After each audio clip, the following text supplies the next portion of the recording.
my name is Nicole Ashley, and it is Self-Care Sunday, and today we're going to talk about 10 ways to recognize anxiety. And some anxiety is completely normal. Everyone's going to feel anxious from time to time. It's just completely normal to feel anxious. But how do you tell the difference between when it's normal and when it's getting a little excessive? I've come up with a couple of ways to help you tell. Okay, number one, you're anxious or nervous for no reason. If you're anxious at a funeral or in a large group of people, like at a concert in a new town, that's normal. It's completely normal.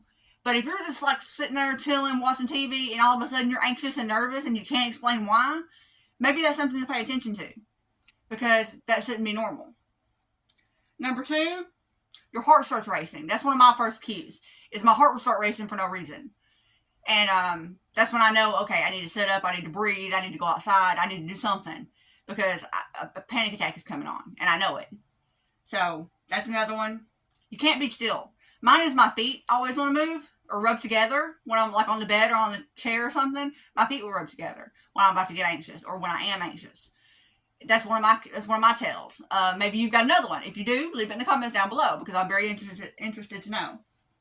This one's big for my stepdad. You stutter or trip over your words.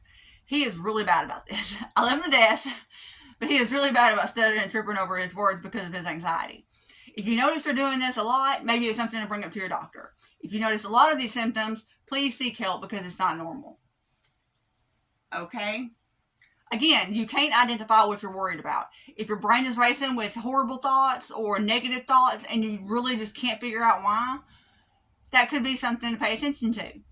Not always, and always discuss this with your doctor. I'm not going to replace a doctor or a therapist or a nurse practitioner. I have no training. This is just things that I've experienced in my life that I'm hoping can help somebody else.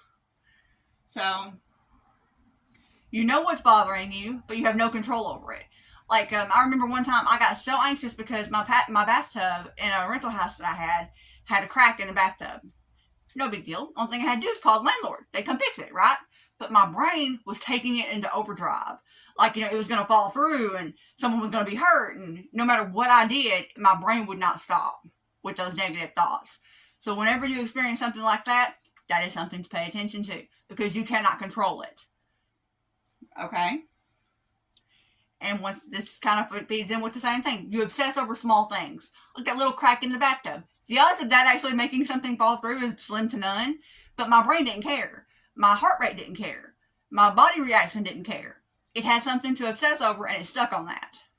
And there was nothing I could do to stop it, no matter what I tried to do. I tried getting up and going outside. I tried doing some push-ups. I tried different things, and it doesn't stop.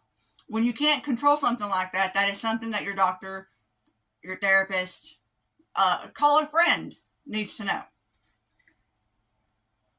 All you can think of is the worst outcome. Again, with the crack in the bathtub, my brain was focused on the worst possible outcome. Not the fact that the next day, the only thing I had to do was call my landlord and they'd come fix it and it would be all good. Not a big deal. But my brain did not care. It was always focused on that worst outcome, like my son being in there taking a shower and then it falling through and it cutting into pieces, and it makes absolutely no logical sense. That's the thing about anxiety. It doesn't. No matter how logical and intelligent you are, anxiety makes absolutely no sense. Okay? Issues with falling or staying asleep. This is another one that I suffer with. I'm only going to talk about things that I have personal experience with, because I don't feel certified or educated enough to do a broader spectrum. So anything I talk about on my channel, I have personally experienced myself. And I'm going to give you tips on how I managed it, and hopefully they'll help you or somebody you know. So, issues falling or staying asleep. My anxiety always hits at night. I know people who have it all the time. It's a 24/7 thing. And then I know people like me who only have it at certain times of the day. Like one girl I used to work with, she would always get anxious before a morning meeting. Hers was really bad. She would like bite her nails and everything else before a morning meeting because she was so stressed out. Which, given her position, I can't really blame her. But for me, it's at night. It's when everything's calmed down and I have nothing to do and my brain can wander. Now, this can be also a good thing, because this is where I get some of my best writing ideas. But it's also a very bad thing when my brain wants to focus on the negative things and I can't fall asleep. My last but not least is nightmares. I had to actually go to my doctor and have them prescribe me something for nightmares because they were waking me up so badly. And my therapist told me This is just another way of your anxiety coming out. So if you start having a lot of nightmares back to back, or if your child is having a lot of nightmares, this could be a sign of anxiety. Talk to your doctor, talk to your therapist, talk to your nurse practitioner. Maybe run it by your mom. Maybe she knows. Moms tend to have home remedies and stuff for things like grandmas do. Maybe they have something that can help. I'm not pro meds or against meds or anything like that. Just if it works for you, great. I don't care what it is. So those are 10 ways to recognize anxiety and when it's not normal. Some anxiety is completely normal, especially given circumstances. So don't overthink it just because you get anxious one day a month. That's not a big deal. But if it becomes something that you cannot control, then it's something that your doctor and your medical care providers need to be aware of, because it could be an issue and it can really wreak havoc on your life. Mine got to the point where I didn't even want to come home because I knew my nighttime anxiety was so bad that I would rather just stay at work 24 hours a day, 7 days a week, because there I didn't get anxious. But I did at home. And that's no way to live.